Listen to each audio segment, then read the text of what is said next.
Okay, for the purposes of the recording and for the purposes of me telling you, I am recording this session. It is not video. Nobody can see you. If you ask a question, you will be completely anonymous.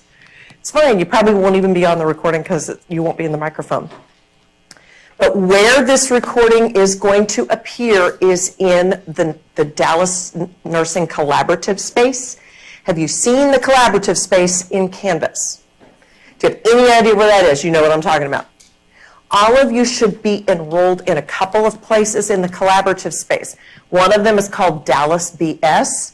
It does not stand for what you think it does. It stands for Bachelor of Science. The second place you should be enrolled is Dallas Peer Tutoring. All students have access to peer tutoring resources for all courses in there. There is a folder called Math Tutorials that when this is done and uploaded, the session that we're doing will be recorded so you can see it again. Okay? As well as the one I'm going to do for J2s through Senior 2s after this session. Don't feel the need to get ahead. It's not going to help you. Some of the things that we're going to go over today, actually everything we're going to go over today, you're going to also be learning in concepts and in FARM. However, some of it, it's going to help you study on your own and get ready for the math calculation test if you begin now to grasp some of the concepts that you will be asked to understand. Every semester that you are in the nursing program, you will have to pass. Ladies, sign in and get a handout, please. I'm sorry, I'm starting early. You will have to pass a dosage calculation test.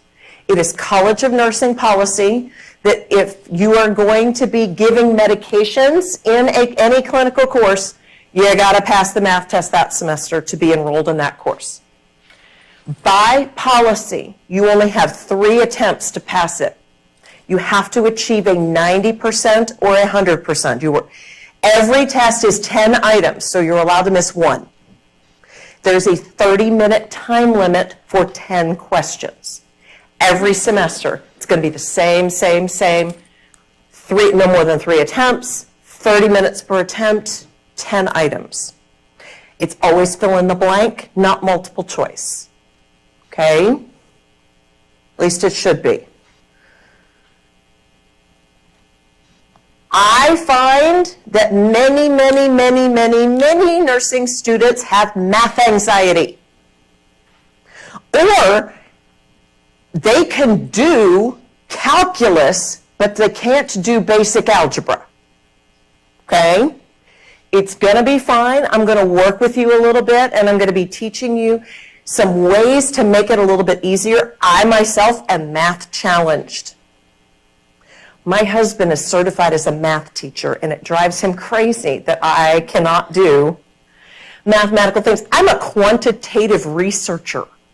I do statistical stuff all the time, but don't ask me to explain the math behind it. I just know, okay, well, this means this. If I can do it, you can do it. Okay? So stuff we're going to go over today is more on the basic side. We will not, I don't think we will get to all the problems on your sheet. That's okay. That gives you an opportunity to practice on your own, but these are representative of the kinds of questions you will see on the J1 math calculation test. Okay. Does everybody have a sheet? Let's get started, shall we?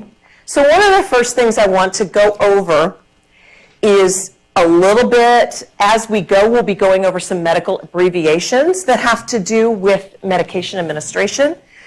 I also want to teach you how to glean information off of the medication label that you're going to need. Okay? So let's take a look at the first one. Diflucan. Diflucan is an antifungal medication. You don't got to know what it is for the math test. It is not a pharmacology test. We are not asking you what these drugs do. We're only going to test your ability to figure out how much of it to give. Okay? So the order says 300 milligrams, PO is by mouth per os, daily. Okay? So how many times are we going to give this medication in a day? Once. How do I know that? Because that's what daily means.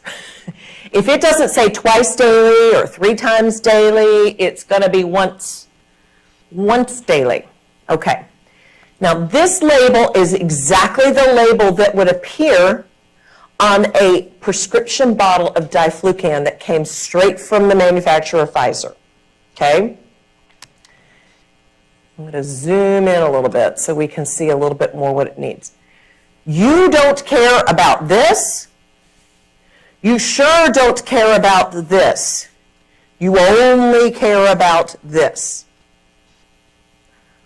The biggest mistake that I see students making on math calculation tests, and this is all the way through nursing school, is trying to use every bit of information that was given to them, even if they don't need it. So let's start learning how to find the information we need to determine that and to ignore everything else. All right, this is an oral suspension. An oral suspension means that there was some kind of powder, and then when the pharmacist mixed it, they put sterile water in there and mixed it all up. Okay? A huge mistake that people make in J1 is worrying about how much powder and how much diluent was used for the reconstitution. We don't care. We don't. We do not care. It doesn't matter. You don't need it. What you care about is the final concentration that in this one is right here in this gray box. It is not always in a gray box. Like, don't try to memorize, look for the gray box. You want to know what it, when reconstituted, how many milligrams, and then sign in here. How many milligrams are in every milliliter of the finished reconstituted medication? Because that's, you're not the one reconstituting, you don't care about the rest. All right. So how many milligrams do I have to give in my one dose every day? 350. This is what is called the order or prescription. Both of those words can be used interchangeably. This is what's been ordered. Now I have to figure out how much of this to give to get that. I am going to be starting to model a mathematical process called dimensional analysis. You do not need the capabilities of dimensional analysis to do most of the problems that we're going to do today. However, if you get used to doing that now, it's going to be a lot better when you get to the senior year and you start having to calculate IV drip rates that include the weight. Because that's going to have 3 variables in it, and you're going to be like doing multiple problems. Let's just learn how to set it up all in one problem now and begin to adapt to that. Do you have to do it this way? You don't. But this is just how I'm going to start to explain it to you. So, people hear the words dimensional analysis and their eyes glaze over and roll back in their head and like, can't do it. Yes, you can. All dimensional analysis is matching. You can do matching, right? So I'm going to start to show you how we're going to do the matching, and we're going to practice that over and over. The way to start with dimensional analysis is to figure out what form the final answer has to be in. And it's always going to be something over something else. In this case, I want to know how many milliliters are going to be in every dose. So I'm going to start building my problem by putting ml, that's milliliters, over dose. Okay? The goal of dimensional analysis is to get the number that goes on the top and then the number that goes on the bottom with the right units. Okay? So we want to start by going straight across with milliliters. What milliliters do you know based on the information that was given to you?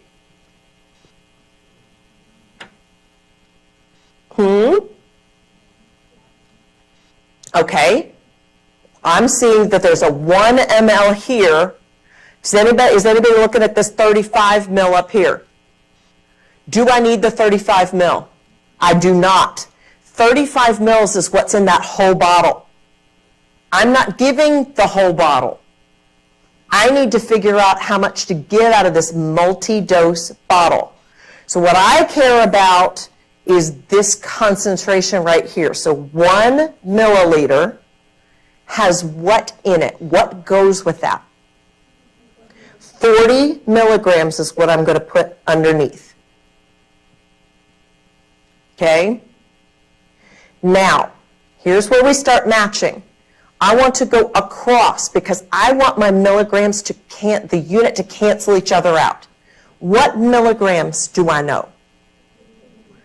350 milligrams is the only other milligrams I know. What does that go with? We're not going to do an X. There's going to be no X's in dimensional analysis. I know this is confusing. So what does 35 milligrams represent per 1 dose? Or alternately, we could do per 1 day because it's daily, and then 1 day is 1 dose. That works either way. Now, day crosses off, milligrams cancels out. I have milliliters on the top. I have dose on the bottom.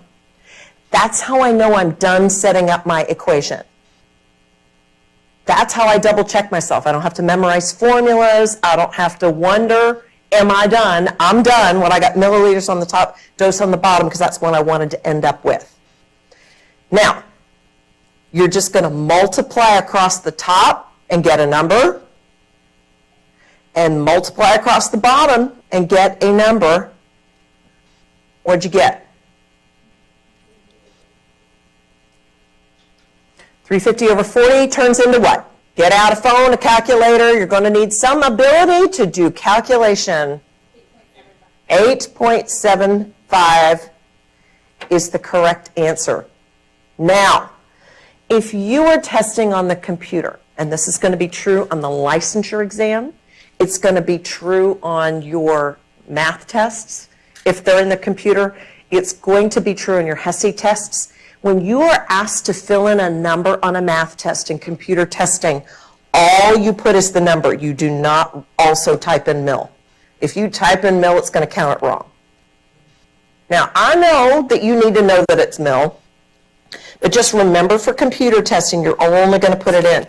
The other thing that they might ask for, and this is a common thing that gets missed, is they might say to you, round it to the nearest tenth, or round it to the nearest hundredth. And students frequently miss that step. If I asked you to round this to the nearest tenth, how would you report your answer? 8.8, because 7 rounds up. 5 and over rounds up, 4 and under rounds down. Okay? Or if I said hundredth, how would you report it?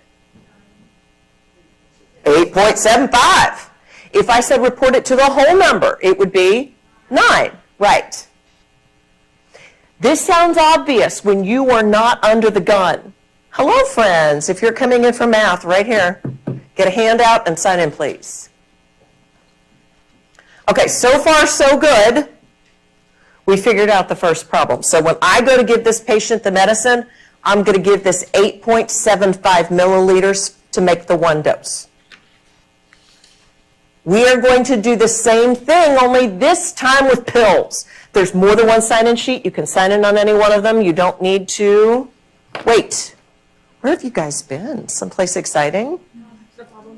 Problem solving that was supposed to be over 15 minutes ago. That's not very good, like time solving. That's on the recording now. I just threw one of my colleagues under the bus, and I don't even know who it was. You can sign in on any of these pages. Any of these pages, grab a packet.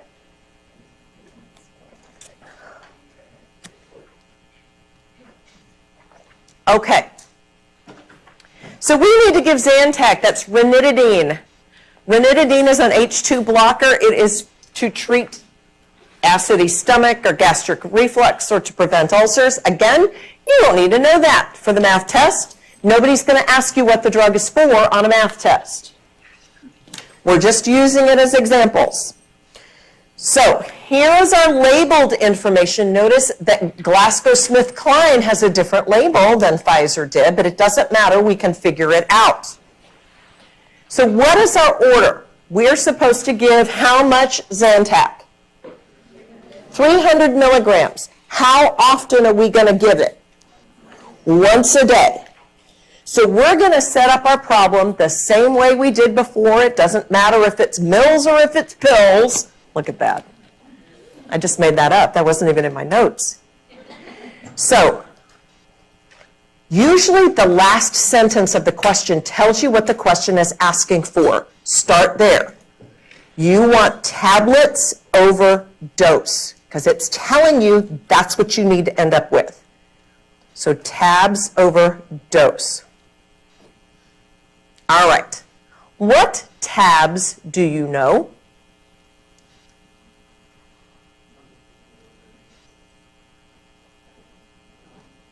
What's the only tablet that you know? Okay, where is there 1,000? Okay.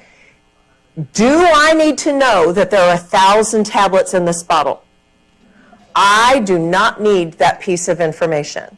That is extra information that I don't need. I'm never going to give 1,000 tablets at once. Okay, that's only telling me how many are in there. Welcome. You can sign in on any sheet and grab a paper. So what other tablet thing do I know?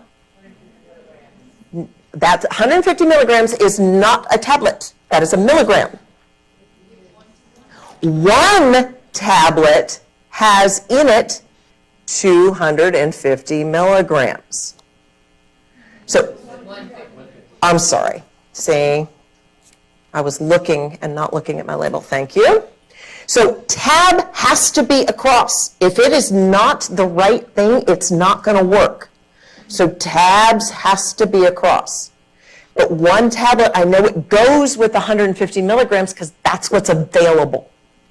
What other milligrams do I know? 300, and what does that go with? 150. No. We've already done 150. Either one dose or 1 day, okay? Because I've only got 1 dose a day. So let's practice doing it that way so that we're not skipping anything. So 300 milligrams per day. Every 1 day has 1 dose. Now, I just multiply across the top, multiply across the bottom, and do the math.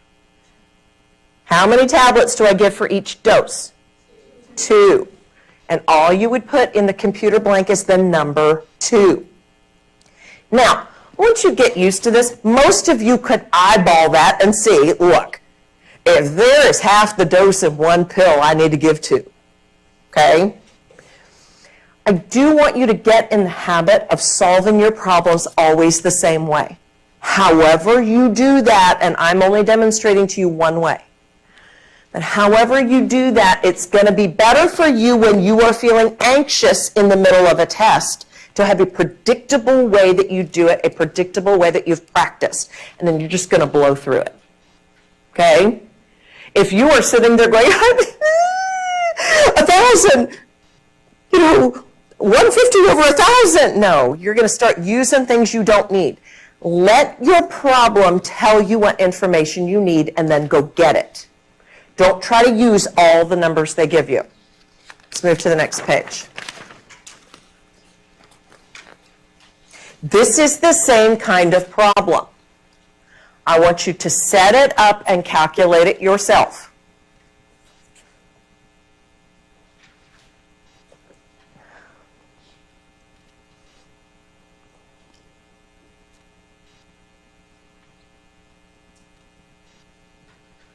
I will sip my nitro brew and get sweatier and sweatier.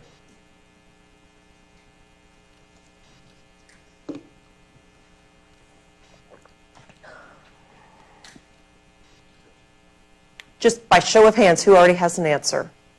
That's okay. Just keep looking at it.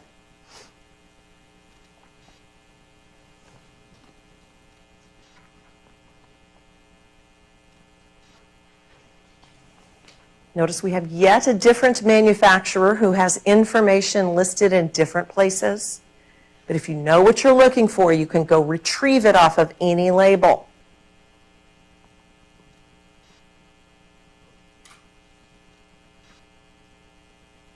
Okay, this is another one of those problems that you could probably just look at it and reason it, right? What is our dose? What are we going to give today? 60 milligrams. How many times a day? Once. How many milligrams are in one pill? 60. That sounds like one pill to me.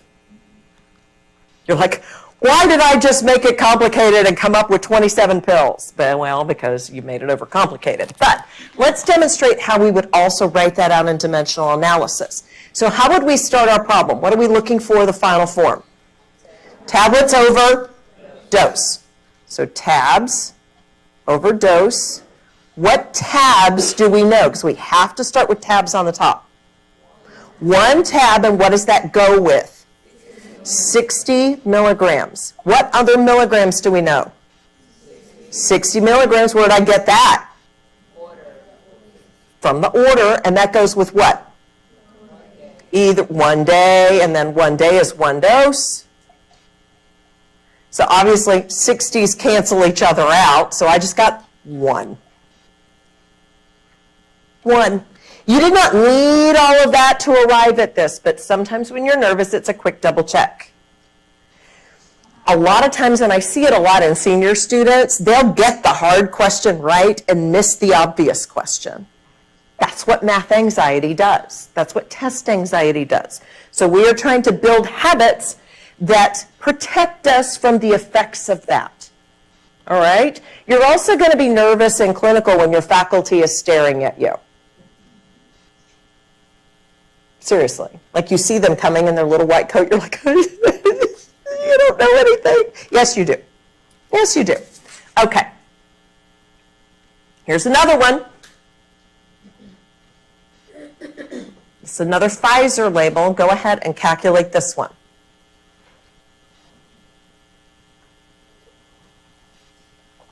Zoloft is an antidepressant, also used for anxiety and other mental health disorders. You don't need to know that to answer this question.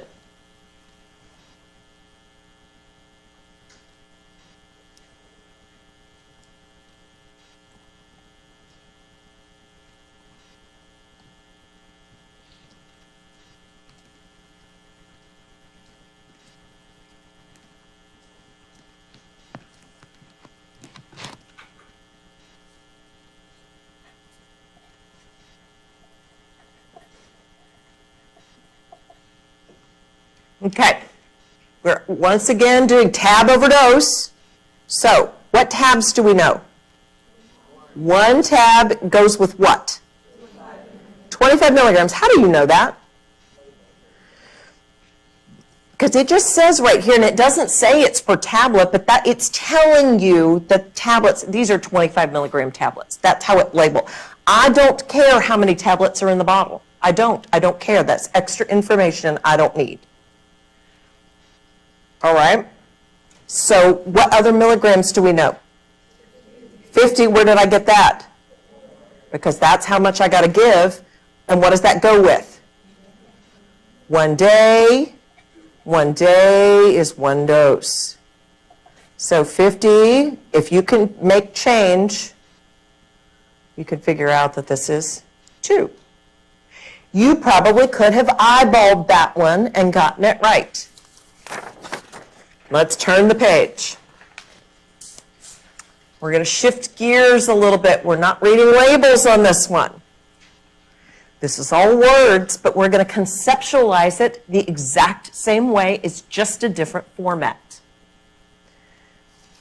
The client is to receive atropine sulfate 0.2 milligrams IM. IM is intramuscular. It's an injection in a syringe, but it doesn't matter how we're giving it for this question, because we are only calculating the dose. The vial of atropine is labeled 0.1 milligrams per mil. That's the information you would have gotten off the label, right? How many milliliters will the nurse administer?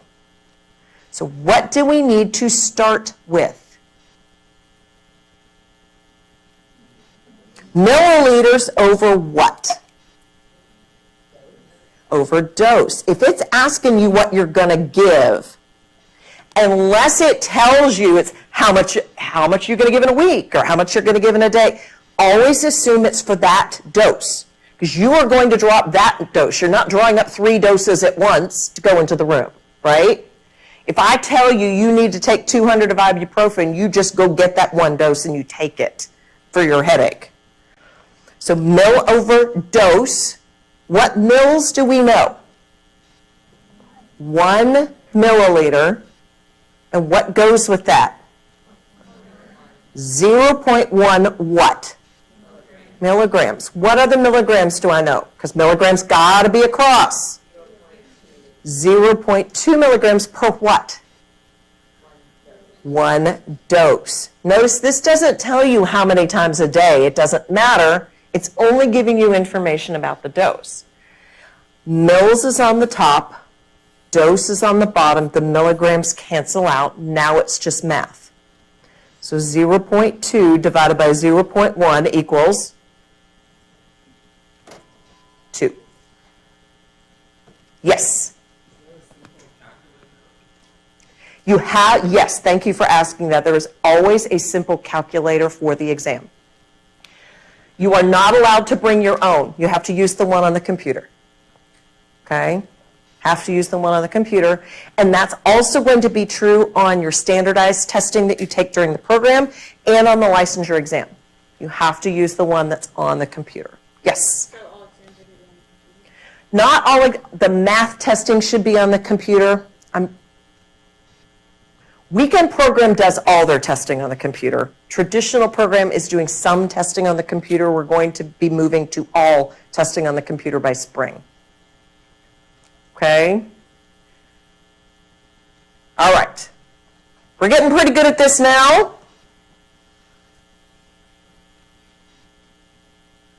See what you can do with this one.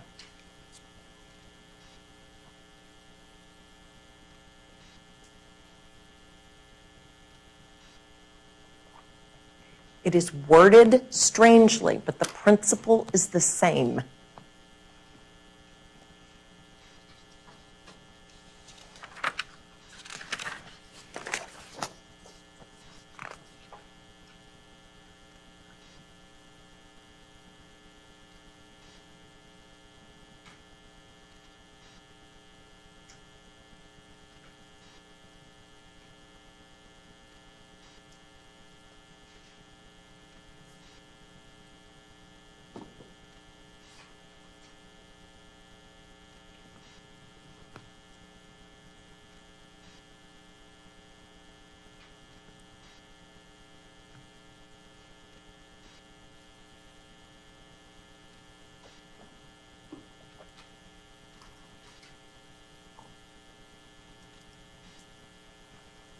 Okay, who's got an answer? Who's willing to share their answer? What do you got?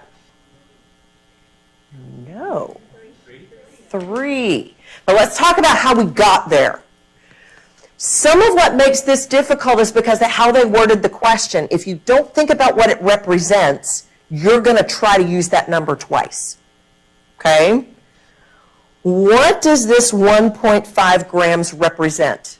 Where do you see that information in the question already? It just means the dose. So what do we need to start with? Milliliters over dose. That's all. What milliliters do we know? 1 milliliter. And what does that go with? 500 what? Milligrams. What milligrams do I know? Well, I don't, right? But I know something similar. I am encouraging you, and I'm telling you this as a friend, as a math-challenged friend. Don't do your conversions in your head. Build them into your problem so you don't mess up. You don't have milligrams. What do you have that's similar? Grams. So how many milligrams in 1 gram? 1,000 milligrams in 1 gram. Now, what grams do you know? 1.5 grams, and what does that go with? 1 dose. That's how much we're giving in 1 dose. Am I done setting up my problem? This is how I look. If I have mils on the top and dose on the bottom and everything in between cancels out units with the thing across from it, then I'm done. If you are trying to put things in that don't go, you won't be able to do all the cross-offs. You'll have something that's odd across from it that doesn't fit. Or you'll be missing information that you thought you needed and you're like, okay, wait, hold up. So now it's just math.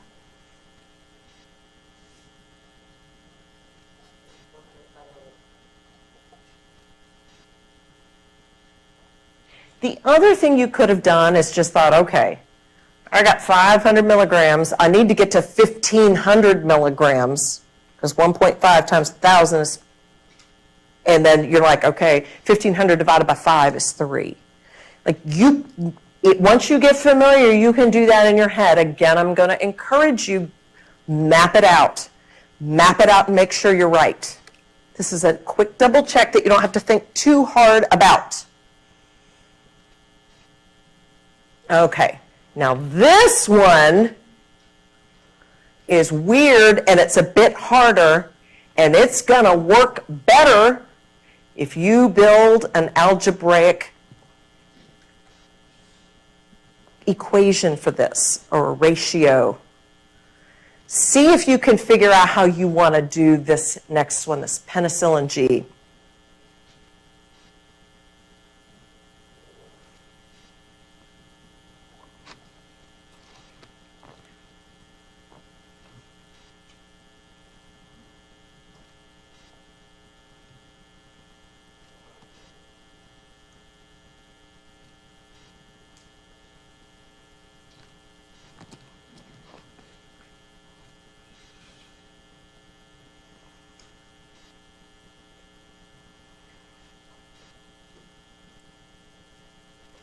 There's no shame in being math challenged in this room.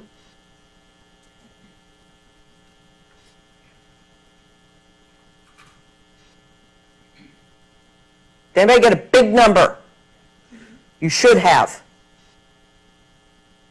Okay, let's walk through this one.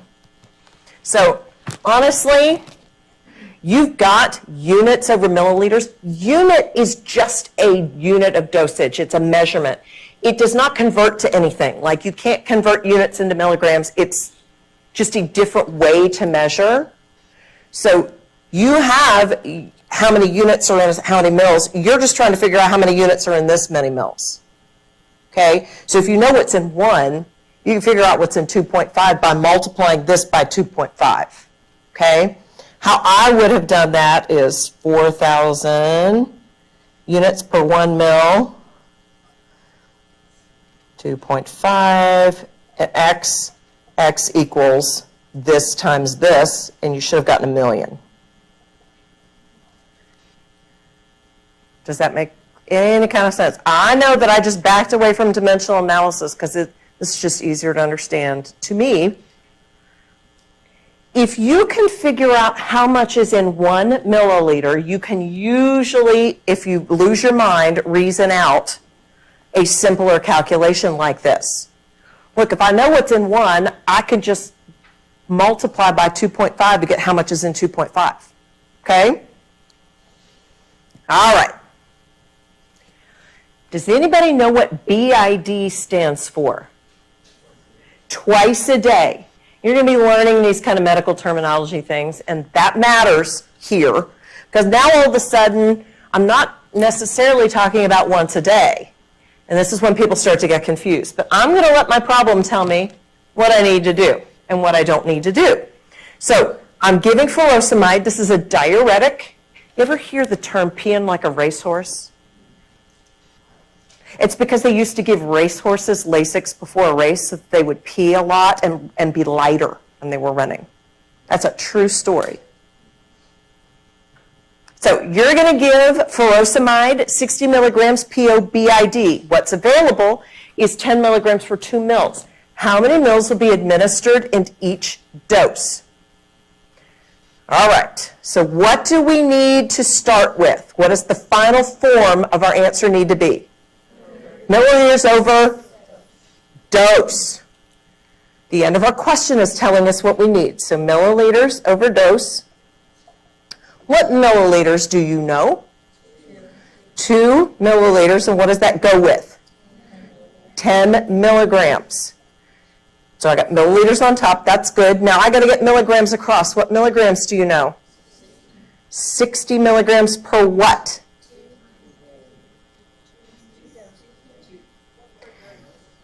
There we go.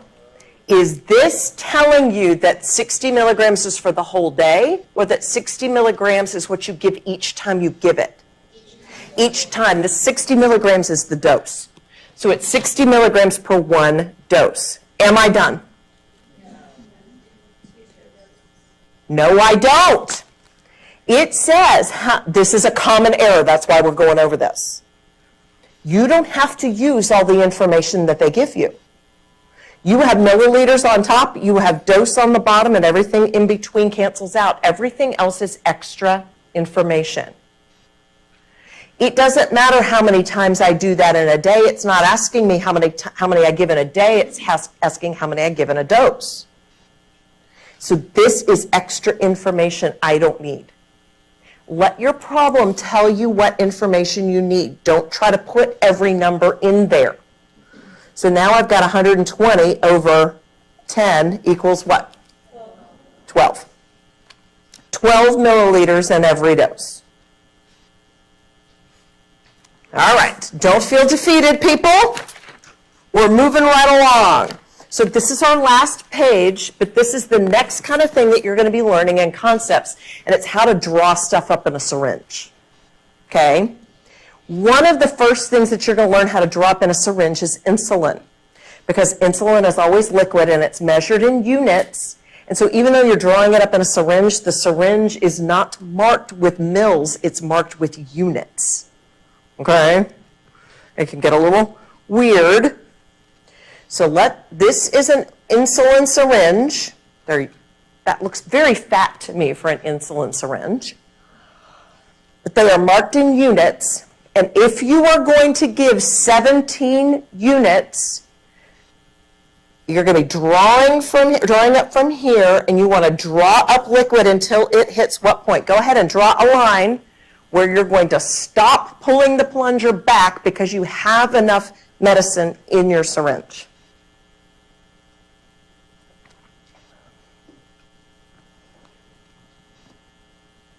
So I got 5, 6, 7, 8, 9, 10. Okay, and I got to get up to 16. So I can jump to 15, 16, 17. When the level of my fluid is right there, I'm going to stop. Okay? You are going to practice this in the lab. You are going to feel like such a nurse that day. You're like, I am going to put stuff in a syringe and I'm going to inject it in, not a person. You're going to be injecting it into like a practice pad, but it feels like a person. I know, very exciting business. So this last bit of a problem here requires a little bit of reasoning. What you're looking at is called an insulin sliding scale. How we use insulin sliding scales is based on the patient's blood sugar, we give the amount that is on the chart. Let's do a little bit of practice. So if I check my patient's blood sugar and it is 307, what am I going to do? I need to call somebody. Oops, 307. What if it is 107? I'm not going to give any additional insulin on here. What if it is 250? I'm going to administer 12 units of regular insulin per the sliding scale. So you get the principle of how to read the chart, right? What starts to get confusing is when the patient is getting insulin, like a standard amount at a certain time, and you have to add onto it the sliding scale. And that's what this question is asking you. So in the morning, let's say it's at 9 a.m., because that's a standard a.m. dose. At 9 a.m., the patient is supposed to get Humulin NPH 25 units. You don't need to know this for math. This is just for your personal edification. NPH is a long-acting insulin. Long-acting insulin. So it's not going to start lowering blood sugar until later. Regular insulin is going to start handling the blood sugar now. So we sometimes give them together so you've got more than one peak. Okay? So this patient gets NPH 25 units and regular 8 units every morning. Okay? Those can be drawn up in the same syringe, and you're going to learn how to do that. The NPH is cloudy, the regular is clear. You're going to learn which order to do it in. But the blood sugar is also 206. So per the sliding scale, do I need to give additional insulin? Yes. How much additional insulin do I need to give? Where do you see 1 if it's 206? Okay, this is where the understanding comes in. You don't look at this and add to it. You give 9 over and above this. Okay, I'm going to give this plus the 9 from the sliding scale. So go ahead and calculate, assuming that all of these insulins can be given in one syringe, calculate how many total units of insulin are going to be given in this dose.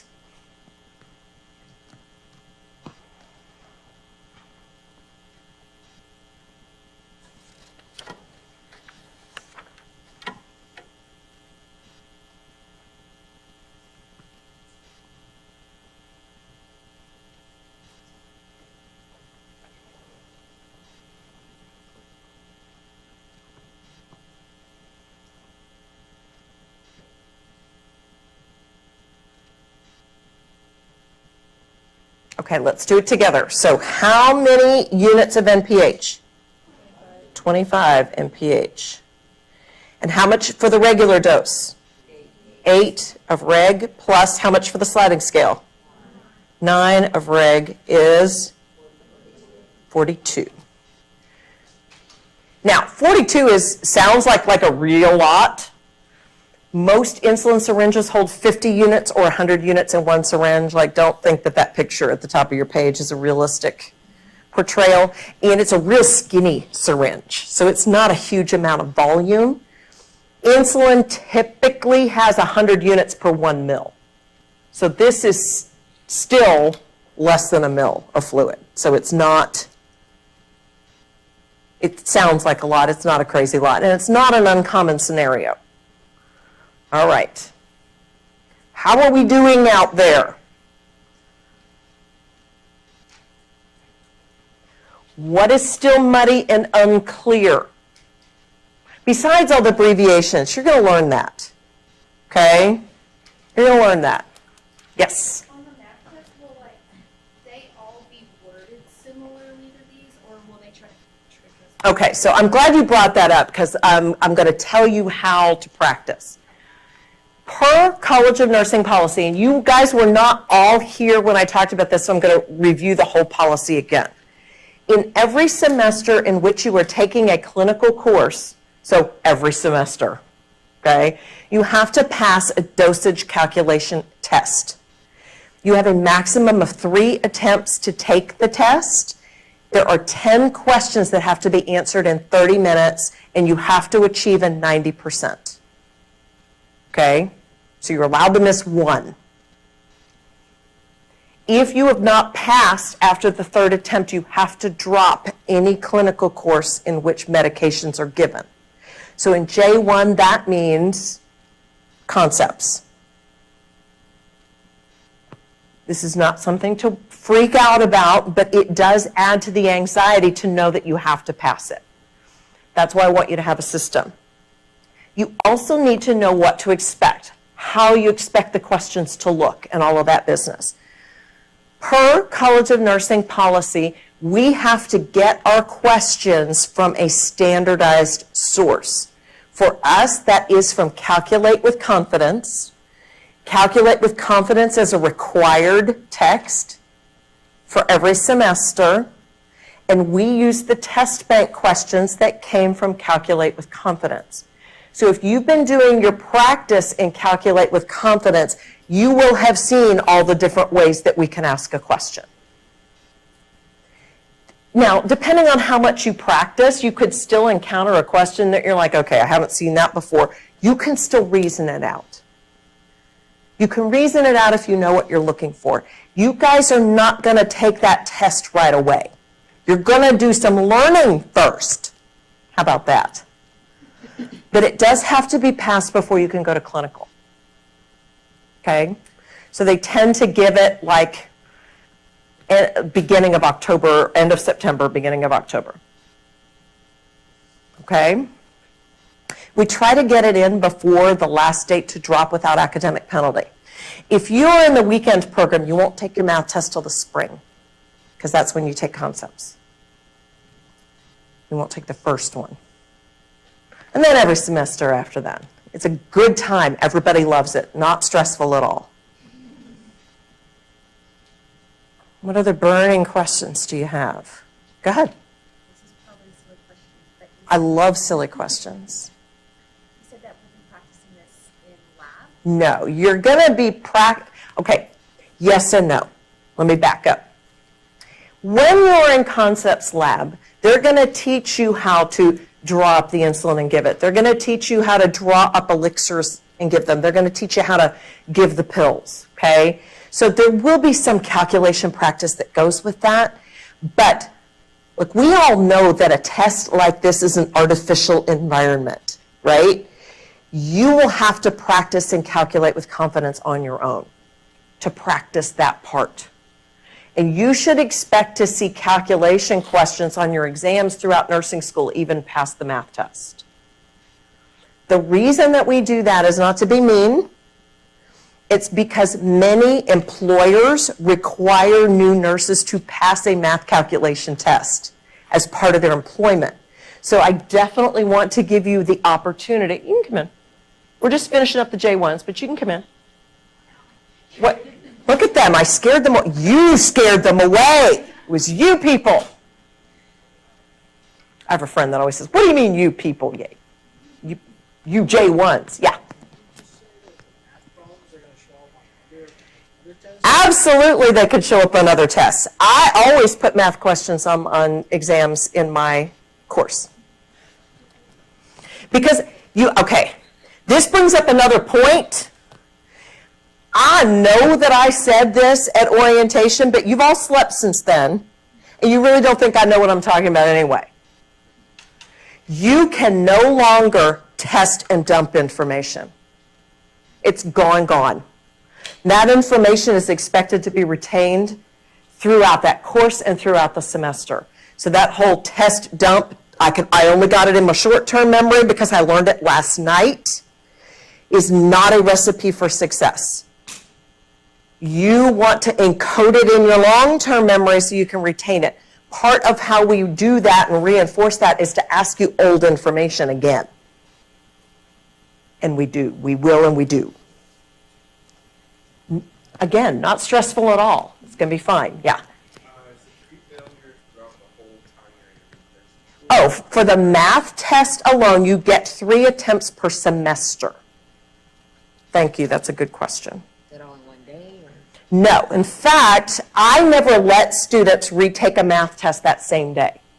Because if you got a 70 or an 80, you're freaking out, right? It is not in your best interest to sit down and take the test and burn another attempt right then.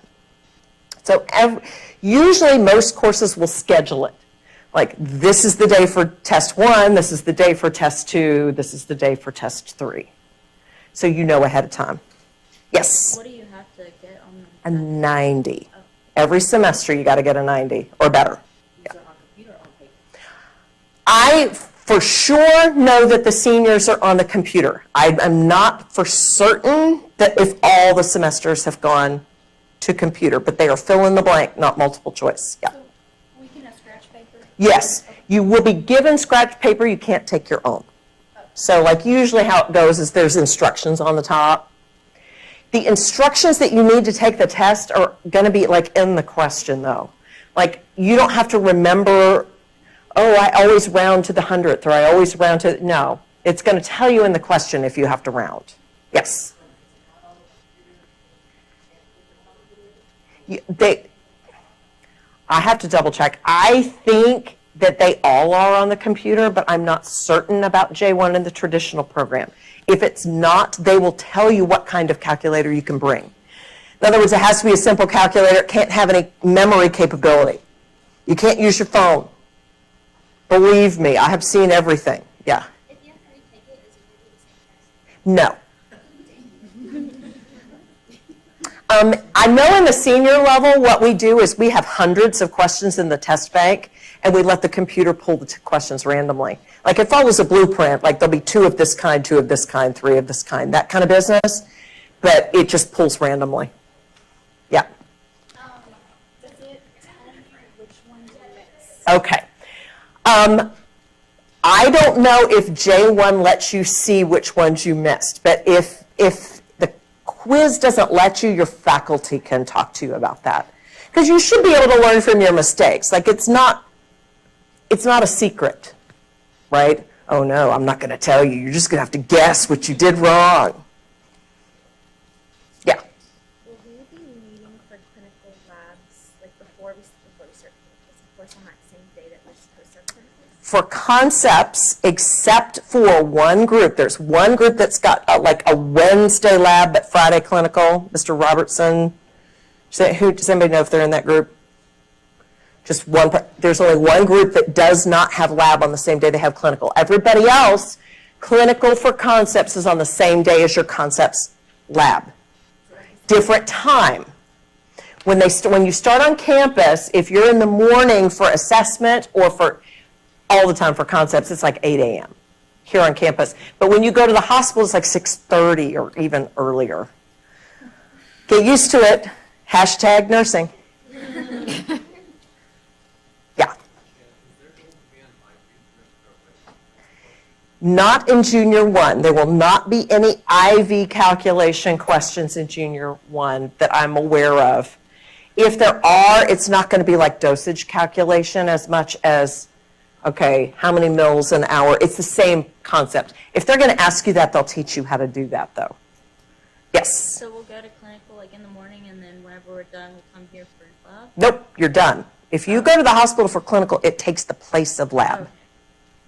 So then, like, you get, you're home in your bed taking a nap by 2 o'clock, right? And I know when I was in nursing school, I could hit that bed hard for like 30 minutes. I'd go to class with like the wrinkles from my pillow on my face. My hair is flat. I was unashamed.